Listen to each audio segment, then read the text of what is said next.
Olá, eu sou a Beatriz e ao meu lado tenho a Delfina. Este é o Engana-me que eu gosto, o podcast que prova que mesmo sem imagem é possível falar sobre televisão e cinema. Monsanto surge empoleirada numa encosta da Beira Baixa. As suas casas encontram-se entre enormes penedos. As hortas e os jardins crescem entre muros de pedra. A aldeia histórica convida a uma visita, mas poucos pensariam que ali fosse possível abrigar uma grande produção de Hollywood. Monsanto foi a Pedra do Dragão, a morada dos Targaryen, na recente série da HBO House of the Dragon. A aldeia histórica de Idanha Nova serviu de morada a uma ficção, mas os desafios desta produção foram bem reais. Afinal, para gravar em Monsanto foi preciso transportar material para o topo da encosta, instalar e coordenar o trabalho de 1000 pessoas, entre equipa técnica, atores e figurantes, e lidar com a natural curiosidade dos locais. A nossa convidada conhece de cor e provavelmente não esquecerá as dificuldades desta produção. Também lhe ficará na memória ter conseguido fechar a autoestrada A24 durante um mês e mais de 600 quartos de hotel marcados na região para a gravação do 10º filme da saga Velocidade Furiosa. Numa entrevista, lemos que Sofia Noronha ambiciona pôr Hollywood dentro de Portugal e assim posicionar o país no mapa da indústria do cinema com produções 100% portuguesas. Quando entrou na Escola Profissional de Teatro de Cascais, aos 15 anos, Sofia queria ser atriz. Foi atrás do sonho para Londres, mas hoje dá cartas na produção. A pandemia de 2020 obrigou a uma paragem no audiovisual e foi nesse tempo de incerteza que Sofia criou a sua produtora. A Sagesse Productions nasce para abrir Portugal a um mercado internacional e, sobretudo, para contar histórias. Sofia Noronha, 31 anos, produtora de cinema e televisão, já com tanto para contar. Olá, bem-vinda, Delfina Beatriz, muito obrigada pela introdução. Até é bom recordar através Obrigada, de outras Sofia. pessoas. Obrigada por estares connosco. A Delfina aqui nesta introdução fala-nos da House of the Dragon, da Velocidade Furiosa, mas penso que tudo terá começado um bocadinho antes com a Fátima, a história de um milagre. É verdade. Engraçado vocês terem ido buscar esse filme, porque é realmente, eu olho para ele como um marco aqui na minha carreira em Portugal. Foi uma experiência muito pioneira, a meu ver, a meus olhos, porque na altura não tínhamos os incentivos fiscais em Portugal. Então as produções americanas vinham um pouco a medo, a tentar perceber então quais eram os benefícios de filmar em Portugal, como é que poderiam fazer mais beneficiar financeiramente, porque as produções vêm muito à procura disso. Mas neste caso, Fátima era é uma história nacional, não daria para filmar noutro país, e então eu senti-me abençoada, literalmente, de ter a oportunidade Foi no ano em que eu voltei para Portugal, depois de Londres, em 2016, e senti-me abençoada de ter a oportunidade de trabalhar logo com o Harvey Keitel, que é uma grande Grande estrela de ator. cinema e um herói meu, e tê-lo ali em Lisboa a filmar e, e a vê-lo ao vivo, a atuar, foi uma grande experiência. Nessa altura, que desafios é que guardas da tua o primeiro grande trabalho com as produções internacionais? Olhando para trás, eu pergunto-me como é que eu tive a coragem de fazer uma coisa que, na verdade, eu não conhecia tanto a indústria nacional, e essa foi a grande dificuldade, porque eu tinha vivido 7 anos em Londres, a minha carreira toda profissional tinha sido em Londres, e chegar a Portugal é preciso ter algum entendimento de como é que a indústria funciona, não é apenas entender como o cliente funciona, mas temos que entender como a indústria aqui, as suas regras e quais é que são as suas prioridades. E para mim esse foi o maior desafio, foi ter que ligar a equipas que não me conheciam e eu não as conhecia, a ter que marcar um bocadinho stand my point, não é? Aqui em Portugal, e fazer com que eu conseguisse pôr uma produção de pé, mas para isso foi preciso mesmo a ajuda das equipas locais. Tu referiste Londres e que estiveste 7 anos, estiveste a estudar em Londres e foi aí que também deste aqueles primeiros passos, quer como atriz, mas também quer como produtora, mas ligada ao teatro. O que é que te fez regressar em Portugal? O que é que te fez fechar este ciclo de 7 anos? Na verdade, eu não tencionava voltar a Portugal. Foi o ano do Brexit, por isso, claro que as coisas estavam um bocadinho shaken, não sei dizer em português, mas ninguém sabia Mexidas. muito como é que seria o futuro. Exato. Um, e eu, na altura, tinha produzido um musical chamado Once in Fado. Um, no final dos meus estudos, ou seja, era uma mistura entre um projeto que eu tinha que entregar para a universidade com um projeto que eu já quis ter feito na altura em Londres, que era trazer um bocadinho do fado a Londres. O que era esta ideia, o que é que acontecia em Portugal, o que é uma casa de fados, a magia que acontece lá e trazê-la a Londres, porque não é a mesma coisa trazer um cantor ou um fadista e ele cantar num concerto, não é a mesma coisa. Uma casa de fados tem todo o ambiente. E então, juntamente com um colega meu, que era o Manel Marçal, e com o ambiente do fado, nós decidimos criar este tal musical, que era uma experiência imersiva em que a pessoa entrava, neste caso a venue chamava-se Village Underground, que é o que nós também temos em Lisboa, mas a original é em Londres, em East London, e aquilo de repente estávamos em Lisboa, nas casas de fado, entrávamos, tínhamos a calçada, os cenários eram mesmo a fingir que eram as ruas de Alfama, tínhamos pastéis de nata, tínhamos chouriços, e depois era o cenário em si, o palco, eram mesas como se estivéssemos mesmo no centro de uma casa de fados, em que se podia jantar. E os atores por si, que eram também fadistas, cantavam e atuavam dentro deste cenário, então estava tudo envolvido. E começámos a ter muito sucesso, foi mesmo, não estávamos à espera disso, saímos em várias revistas em Londres e fizeram publicidade grátis, por assim dizer, nós não procurámos, eles é que nos procuraram, e começámos a ter interesse em Paris, em Bruxelas, em Luxemburgo, em diferentes países, e a maioritariamente das minhas reuniões, que eram de patrocínio, porque no fundo isto tinha que ter bastante patrocínio para ser um espetáculo que pudesse continuar, eram maioritariamente em Portugal. Então eu comecei a vir muito a Portugal para ter estas reuniões e depois pensei, porque é que eu não fico aqui? Vou produzir mais este musical para outras cidades e vou ficando. Mas depois começámos a perceber que o espetáculo não era tão financeiramente viável, começámos, pronto, a ter dificuldades normais no mundo do espetáculo e este filme apareceu-me o Fátima e assim fui ficando. Não E eram, aqui estou. exatamente, não era, e ainda bem, e não era um plano, mas fez-te ficar e fez-te fazer esta troca, então, de Londres por Portugal. Mas aí, neste espetáculo, Once in Fado, tu ainda estavas muito, embora fosse uma experiência imersiva, mas muito ligada ao aspecto teatral da coisa, não é? E não ao cinema. Sim, eu na altura também trabalhava, eu tinha estágios em duas produtoras em que já trabalhava com documentários, fazia mais um bocadinho a parte que ninguém vê, que não é, pode não ser tanta produção on-set, mas é procurar arquivos, procurar licenças, procurar imagens que sejam necessárias de outros tempos. E isto, por exemplo, no trabalho de documentário é muito necessário e é uma coisa, é mesmo uma função fundamental que as pessoas esquecem de incluir quando se percebe, quando se vê um produto final.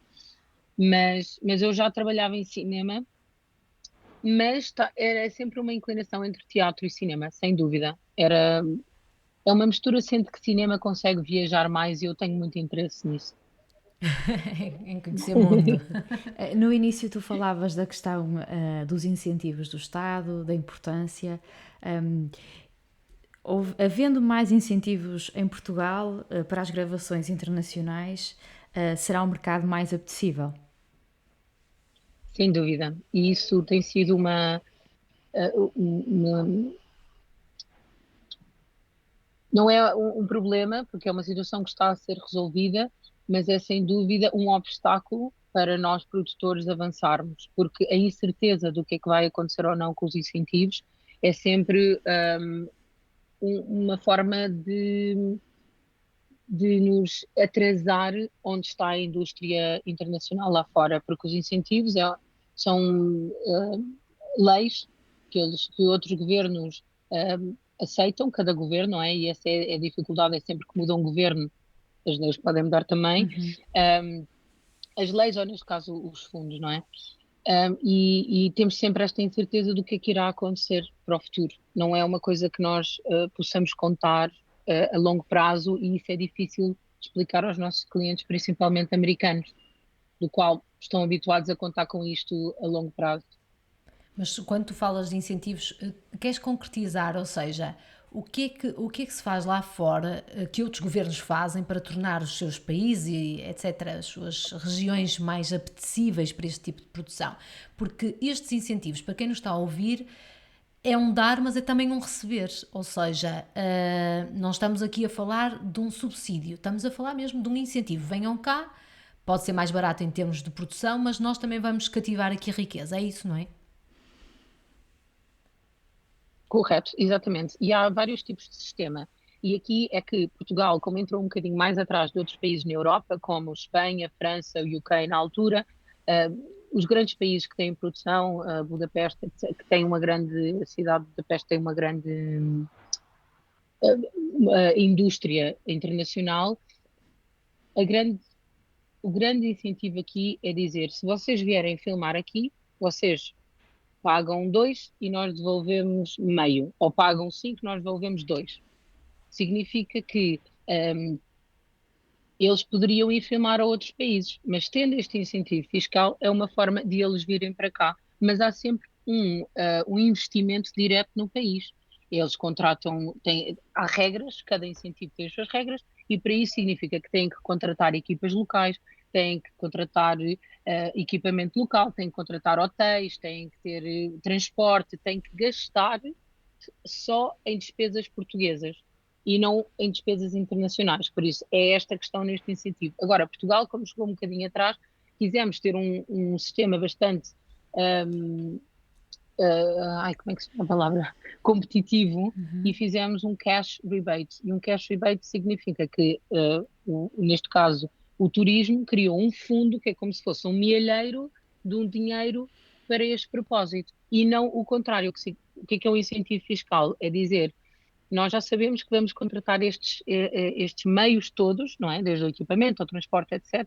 E todas essas empresas, ao faturarem connosco, ao projeto em si, vão mais tarde ter que pagar um IRS, ou ter que pagar um IVA, ou vou ter que pagar vários impostos. E o que o governo diz é: nós poupamos-vos a pagar uma parte desses impostos, uma percentagem, que não é todos, não é? Porque nós, se formos contar mesmo os números reais da percentagem, temos uma grande parte em IVA e uma grande parte em IRS, mas o que eles dizem é, por exemplo, 25% nós devolvemos desses impostos. Não é uma conta, não é que eles estejam a contar um milheiro para as despesas desta produção e depois dando-nos dessa produção, não é? O governo em si, como um todo, destes impostos, eles devolvem uma parte à produção. Tendo um cash rebate, o sistema funciona como um milheiro. Toma aqui o dinheiro que está alocado para esta produção e quando acabar, acabou, porque não está relacionado com a quantidade de dinheiro que se gasta no país. Então passa a ser mais limitado. E Muito aí é que mais, foi a claro, é grande fazer as situação. contas, claro.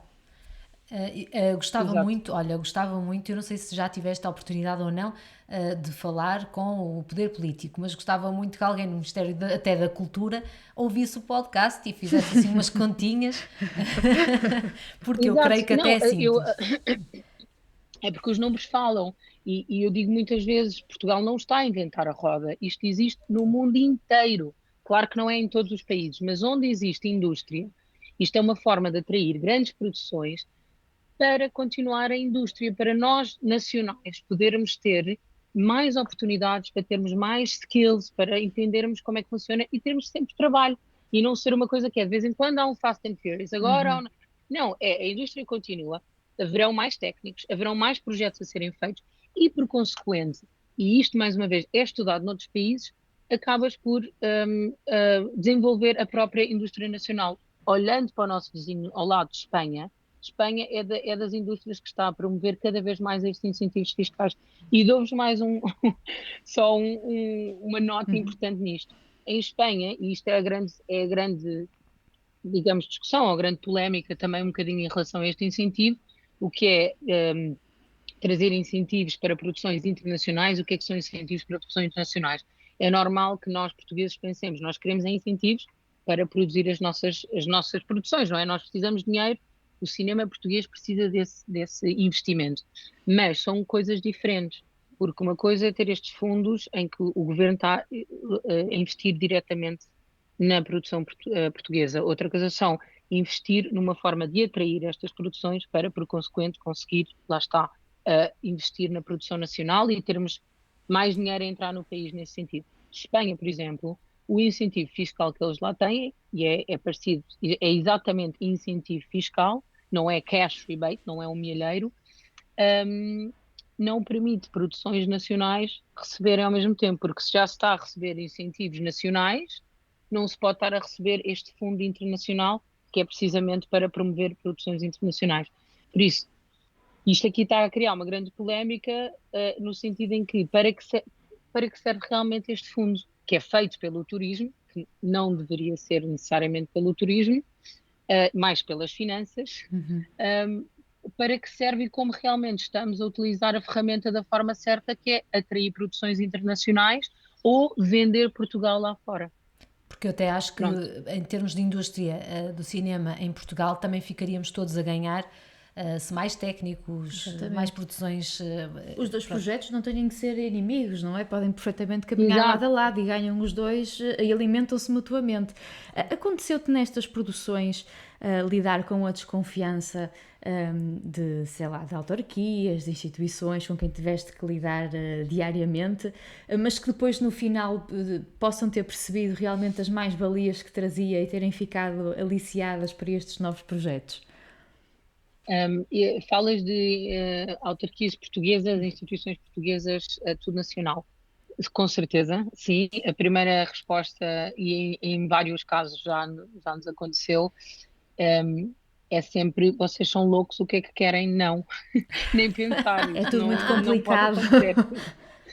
Porque também os pedidos são um bocadinho estranhos, a verdade seja dita, não é? Queremos fechar uma autoestrada um mês. É tipo, não, isso não pode acontecer. Mas depois acho que eu tenho dito isto também em várias entrevistas, acho que uma das coisas melhores de Portugal e piores ao mesmo tempo é a flexibilidade, porque nós nunca temos a certeza se o sim é sim ou se o não ou não. Então pode sempre acontecer e isto dá-nos esperança, e haver esperança é aquilo que nos difere talvez da América ou do UK, que eles já sabem com o que contam. Às vezes é bom e os americanos precisam, principalmente os clientes americanos e ingleses, precisam de contar com essa certeza. Mas o facto de Portugal ainda ter esta mentalidade de que talvez falando com as pessoas certas, convencendo da forma certa e não desistindo, muita persistência, nós conseguimos alcançar certas coisas que noutros países talvez não. Por isso, sim, há sempre dificuldades, mas é sempre uma incógnita. Será que vai dar ou não? E não podemos desistir, temos que continuar em frente. A produção dá sempre um jeitinho, como nós costumamos dizer no nosso trabalho, não Exato. é? Dá sempre, Vai dá ter sempre... que acontecer e acontece mesmo. E muitas vezes, como sabemos, o nosso país também tem uma riqueza. Portanto, temos praia, temos serra, temos planície, temos de tudo um bocadinho, não é?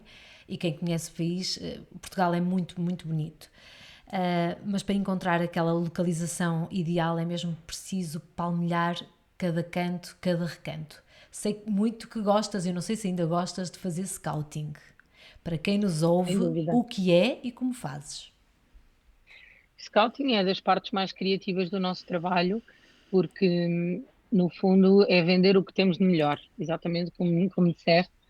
É termos uma parte muito criativa em entender o guião, em perceber o que é que o realizador ou o escritor, neste caso, está à procura, mas também trazer um bocadinho do nosso conhecimento do país local e de certos sítios que poderiam não necessariamente ser aquilo que eles estavam à procura. Então, o processo em si eles mandam-nos um brief, pode ser, queremos uma casa, queremos um lago, um rio, e nós temos um bocadinho de perceber o que é o melhor visualmente, juntamente com logisticamente, que muitas vezes pode não dar, e muitas vezes também relacionado com as licenças, porque há certos sítios que nós já sabemos que nem vale a pena tentar, porque vamos receber uma nega e pode não ser o melhor para o cliente. até cria muitas vezes esse atrito que é nós mostramos alguma coisa e, sabendo que já é difícil e que não vai dar, e eles depois ficam com aquela esperança, não, nós queríamos era mesmo aquele local. Por isso é preciso ter aqui muita atenção, é preciso ter conhecimento do país.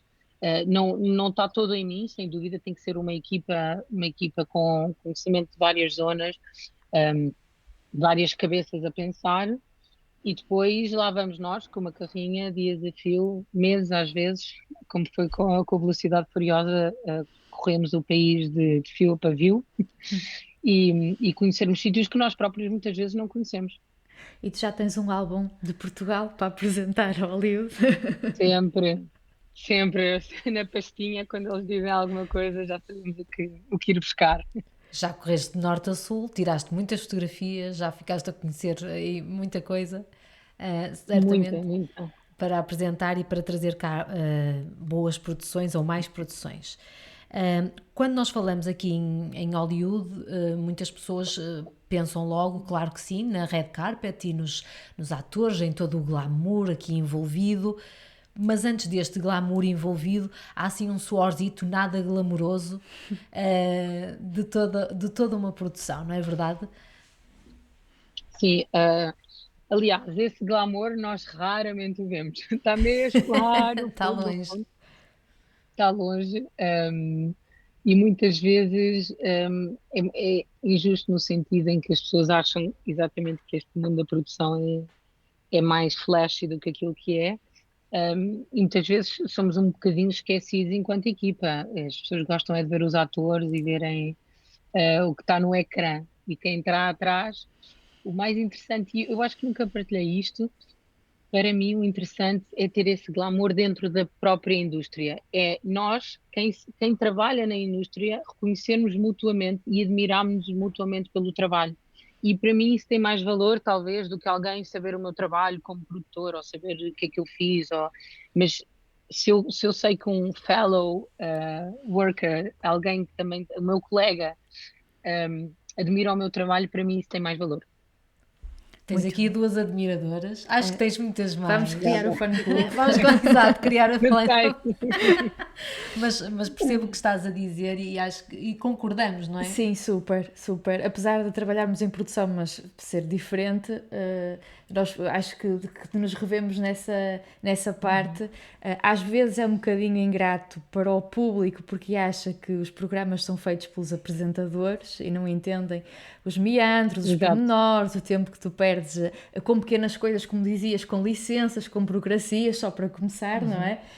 Mas depois no final acho que a satisfação de ver o produto no ar e mesmo pronto que não haja a admiração propriamente do público que não conhece, nem nós procuramos isso, não é?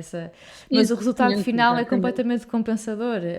Sim, e quando um colega se chega e diz eu gostei daquele conteúdo e estiveste bem e fizeste bem, acho que é isso mesmo. Esta figura do produtor para nós pode ser um gestor de egos, um mandão, um pilar de união. O que é para ti um produtor aqui neste contexto de trabalho de equipa? Engraçado porque eu com o meu parceiro que também é produtor, falamos muito sobre isso e esta ideia veio dele, mas eu roubei-a. Então não lhe disse ao autor aqui gravado, mas ele sempre me disse que o produtor tinha três fases. Vou ver se me lembro de todas, mas eu acho que é absolutamente verdade. É o padre, o bombeiro e quem recolhe o lixo. Então, o padre, porque o que nós fazemos maioritariamente é ouvir as confissões de outras pessoas. Porque eu fiz aquilo, o outro não disse isto, o outro disse aquilo. Estamos sempre a ouvir na confissão, como padre. Depois somos bombeiros, estamos sempre a apagar fogos. É só o que fazemos, quando o fogo já está alto, é quando nós vamos, só nos chama quando é o fogo. E estamos a recolher o lixo, porque quando há problemas ou quando há chatices, é tudo para nós e nós é que temos que apanhar com esta porcaria toda. Por isso, ser produtor é basicamente estas três fases, não é? Esse resumo está perfeito. Acho que vamos roubar também. Eu até ia mais longe e na parte de recolher o lixo, diria mesmo quando toda a caravana, todo o circo não é? Já Está a terminou, andar. há muitas coisas na produção que ainda estão por fazer, há muita coisa que Ninguém. ainda está por fazer e o circo já lá vai, já foi para casa, já esqueceu o projeto e pronto, e nós ainda estamos a lidar com despesas. Literalmente, ainda a fechar séries que já estão no ar, já estão há um ano, ou filmes que já estrearam, já ninguém quer saber, e nós ainda temos, falta a fatura, não sei o quê, falta o contrato, dararã. É que ninguém tem Pois noção não. do que é que fica para trás. Super. É o lixo, pois. Tens trabalhado muito aqui tens trabalhado com produções de orçamentos altos. Com isto vêm certamente também maiores requisitos.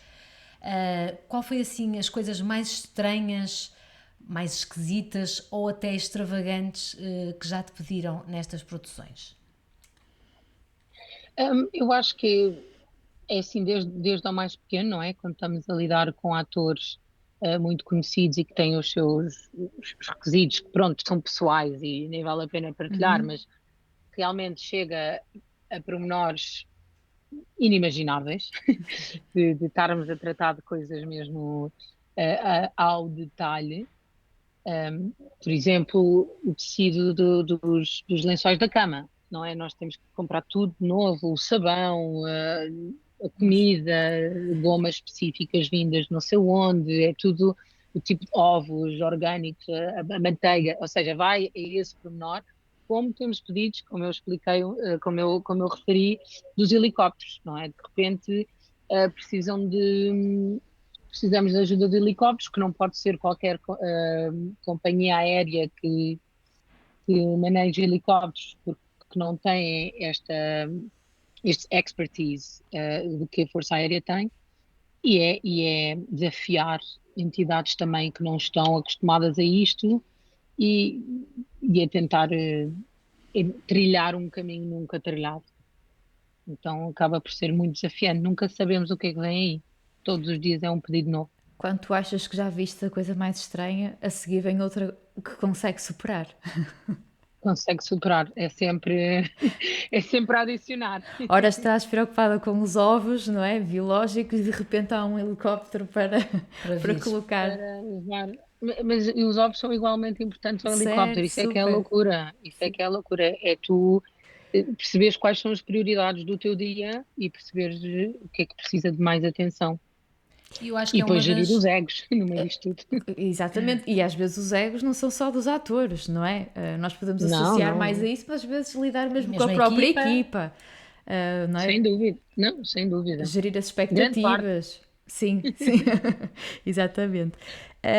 O nome da tua produtora, Sagesse, tem algum segredo ou explicação? Sim, senhora. Sagesse significa sabedoria em algumas línguas, em latim, em italiano é sagienza, em francês, em grego parece-me. É assim uma língua, é uma palavra que é flexível a várias línguas, mas veio também do facto de o meu avô costumava chamar-me Sagesse, porque Sofia também significa sabedoria. E eu Certo. lembro de achar uma palavra assim diferente, especial, e quando abri a empresa foi a primeira palavra que me veio, sagesse, e sei que tenho tido bastantes dificuldades com o nome, mas eu acho que o nome vai vivendo por si, ou seja, nós damos luz a alguma coisa, a algum projeto, e depois ele cresce por si, e se tiver que ser conhecido e que se as pessoas tiverem que saber dizer, saberão. Não vale a pena eu tentar explicar ou tentar mudar ou tentar ser fácil para os outros se eu acho que o significado por si fala por si. Olha a pergunta que toda a gente quer saber agora. E estão a recrutar? Isso estamos sempre, estamos sempre. Depende muito dos projetos. Agora estamos numa fase que é incrível porque estou com uma equipa espetacular que me apoia em tudo, só de mulheres neste momento, por isso tem sido uma sinergia muito forte. Um, e a partir dessa equipa núcleo, depois recrutamos para outros projetos, dependendo do tamanho. E como nós também trabalhamos em Espanha, neste caso, o último projeto foi em Espanha e o próximo também será em Espanha, até que o governo se decida em relação aos incentivos fiscais, deixa a dica. E o recado? Mas, Um, Também tentamos sempre trazer pessoas de Portugal para a Espanha, para terem esta experiência também lá fora, para perceberem como é que funciona e trazerem o que aprenderam para Portugal. E o que é que vocês estão a fazer atualmente, assim que podes contar? Ah, isto é sempre posso, não posso, não é? Pois. Mas agora tivemos a filmar o Venom 3 em Espanha e agora tivemos que parar por causa da greve em Hollywood e se tudo correr bem, a greve vai acabar muito em breve e vamos conseguir continuar a produção.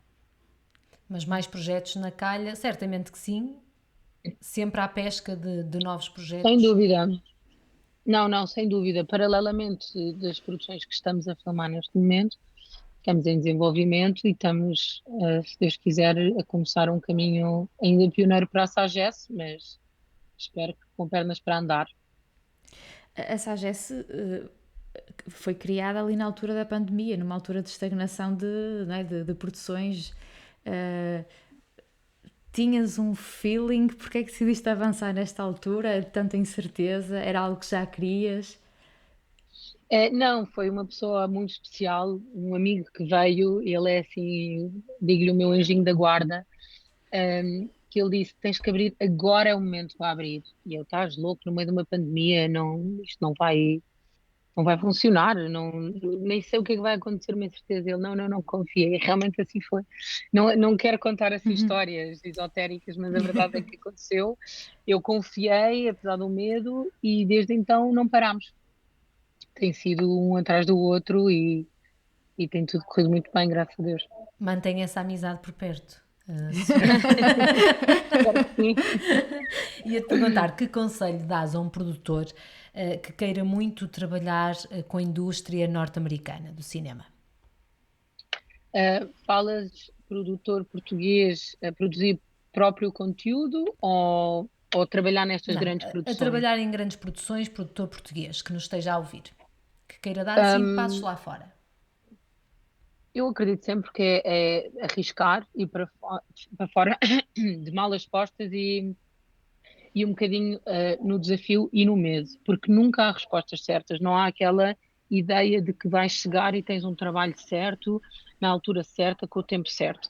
Eu digo muitas vezes, produção é uma incerteza, mas se tu aceitares essa incerteza, acabas por viver uma grande satisfação de teres esta tua própria liberdade e de acreditar sempre que é onde vir projetos. E com essa mentalidade eles vêm, os projetos há sempre, o trabalho não deixa de existir, mas tens que acreditar que este é por ciclos, não é um trabalho das 9 às 5. E se procuras um trabalho das 9 às 5, isso nunca vai funcionar.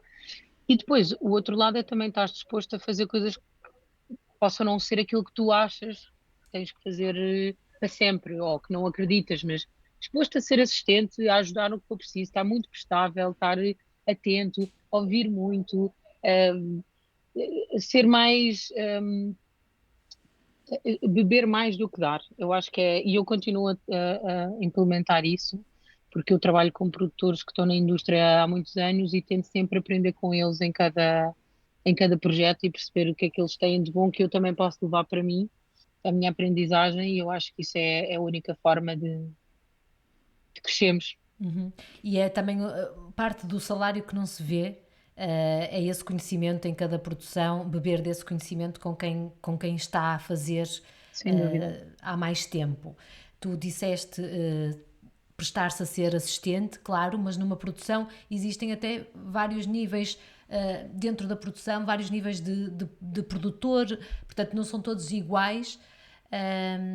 Que níveis é que existem? Tu podes Sem dúvida. aqui dar aqui a descoberta alguns nomes? Posso, eu vou falar um bocadinho nestas produções grandes internacionais, não tanto na produção nacional, porque são 2 métodos de trabalho diferentes, mas Diferentes. numa produção internacional, um, tens o produtor, que é o dono do projeto, aquele que concedeu o projeto ou que está a trabalhar diretamente com o escritor, e é aquele que vai contratar outros produtores. Nós muitas vezes nos créditos vimos vários tipos de produtores, mas isto pode estar sempre associado a algum tipo de acréscimo que eles fazem ao projeto. Por exemplo, um ator, que é ator, também pede para ficar com créditos como produtor, porque também fica dono do projeto e porque também tem alguma responsabilidade sobre o seu próprio papel. Isso acontece muito. Os atores quererem ver e ter uma opinião sobre o final product. Por isso, sendo produtor, podes ter esse insight. Depois há produtores que vão trazer dinheiro ou que trazem financiamento. Um produtor executivo, neste caso, é o produtor que está a supervisionar o projeto todo, em que fala com os estúdios e que fala com a produção em si, física, e é quem tem a certeza que tudo corre bem, que os atores têm os contratos certos, que estão a falar com as produtoras dos outros países e têm os contratos certos, que o schedule está on time. Agora estou a ser um bocadinho mais técnico, não sei se isso vos interessa Não, muito. Interessa, é tudo, Sim, sim. interessa, sim, claro que sim.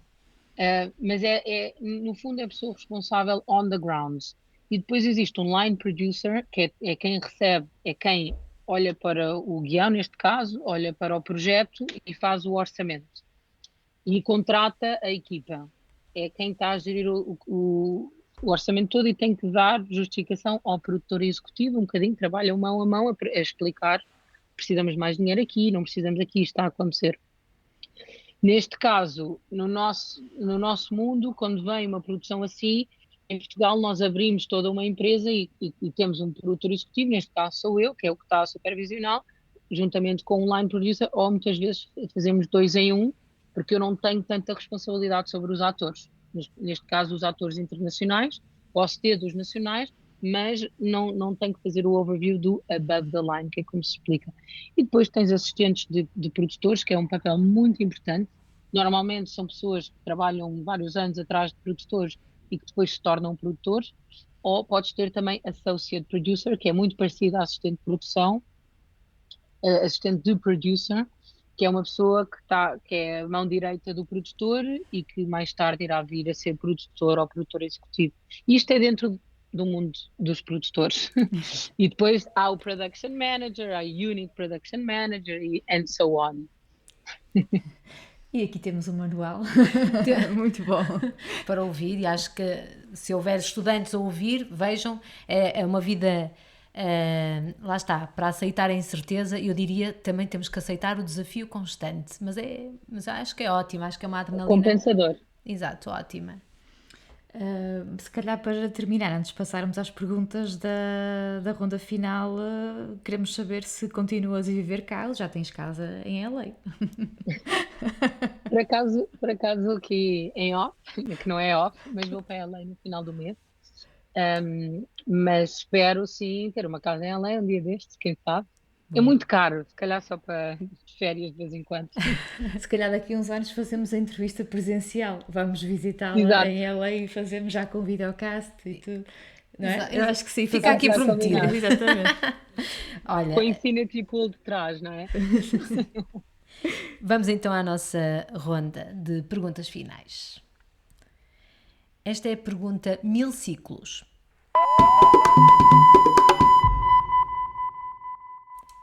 Qual é o teu guilty pleasure televisivo? Eu escrevi disse o Gossip Girl e os da Ferrani, que é da Chiara e do Fede. Adoro seguir a vida deles. Acho que é a vida glamour que eu nunca vou ter, mas é importante ver. Os Kardashians nunca vi, mas quem sabe um dia, não sei.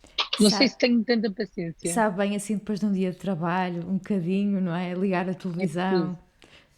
E desligar Uma um vida bocadinho. mais glamourosa, não é? Um Exatamente, bocadinho mais sim, essa parte sim, do red sim. carpet. Exatamente. A pergunta mira técnica. Qual o conteúdo televisivo que mais te marcou?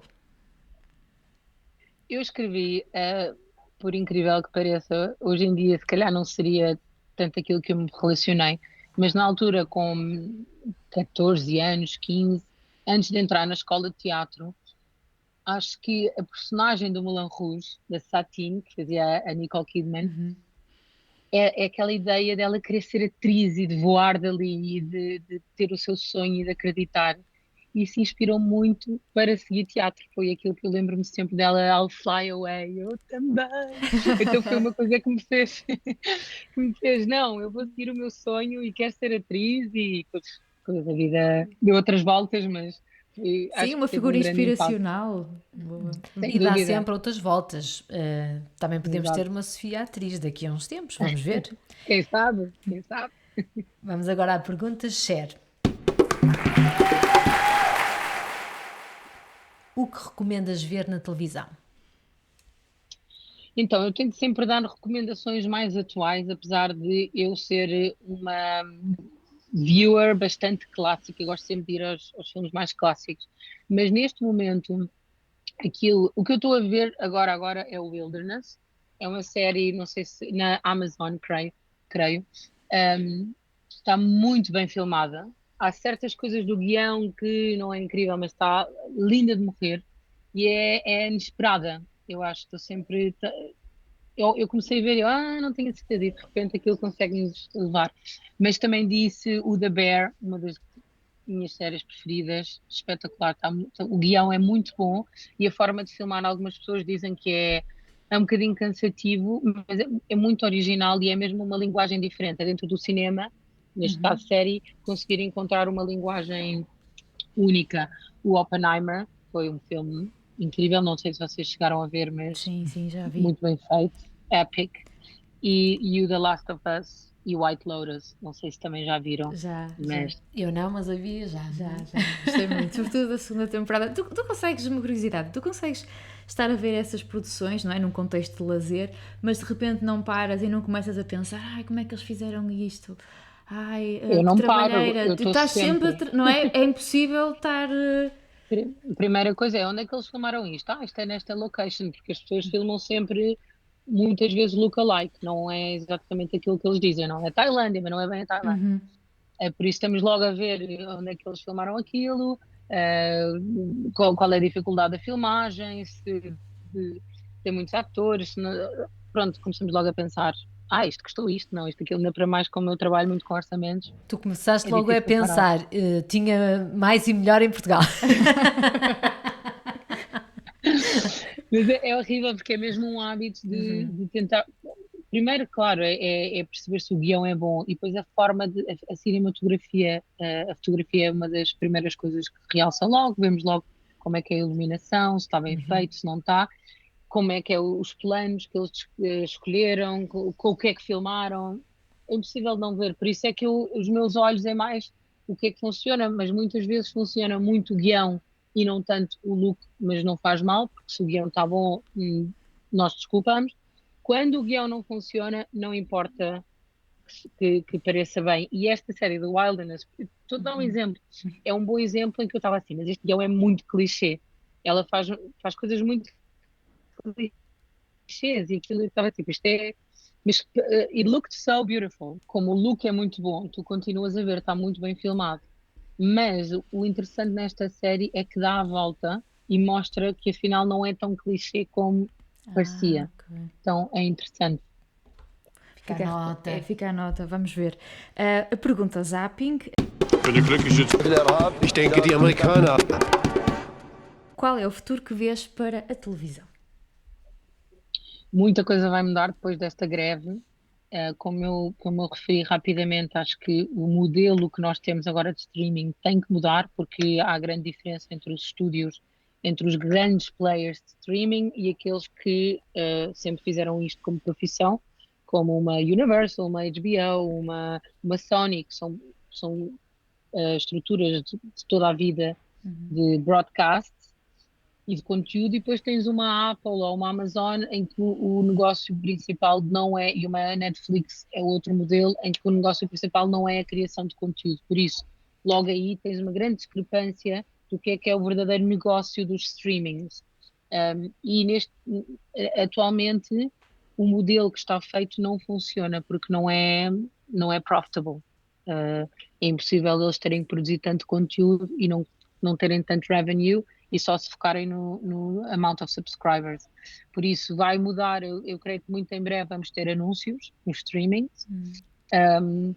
E os formatos, Acho que séries vai reduzir muito a quantidade de séries que são feitas e vamos voltar a um modelo mais de cinema, de filme, Ok. tudo concentrado num Mas só filme. as séries são mais dispendiosas que os filmes? Não, ou O que é a aconteceu longevidade das séries que faz com que elas sejam? é a longevidade e é a forma e a exigência de cada episódio. O facto de que hoje em dia cada episódio parece um filme em si, os orçamentos são muito elevados para sustain este modelo. Ou, como eu referi, fazemos formatos mais pequenos, filmados de forma um bocadinho mais ágil, e isso pode ser muito conteúdo digital e deixa de ser estas grandes produções, como no YouTube, ou no Instagram, ou no TikTok, que hoje em dia até já se faz muito. E vão haver sempre as de grande orçamento. Isso é uma coisa que é seguro e os estúdios vão continuar a investir. Mas assim, estas meia séries em que, por exemplo, a Netflix esteve a produzir muito nos últimos anos, vai acabar. Não há orçamento para isso, vamos voltar a estes modelos ou filme mais compactado ou smaller format e com anúncios. Que seja mais sustentável Querem para o haver mercado e para os trabalhadores, não é? Para também quem sim. faz disto vida. Obrigada, Sofia. Obrigada pelo teu tempo. Gostamos muito da Sem entrevista. dúvida, obrigada eu. E parabéns pela iniciativa. Obrigada, Sofia. Um beijinho grande. Obrigada. Beijinho. Incrível. Beijinho, obrigada. Até a próxima. O Engana-me que eu gosto é uma ideia original de Beatriz Alves. A apresentação, o guião e a produção são da Delfina Rocha e da Beatriz Alves. O som e a edição, Ricardo Coutinho.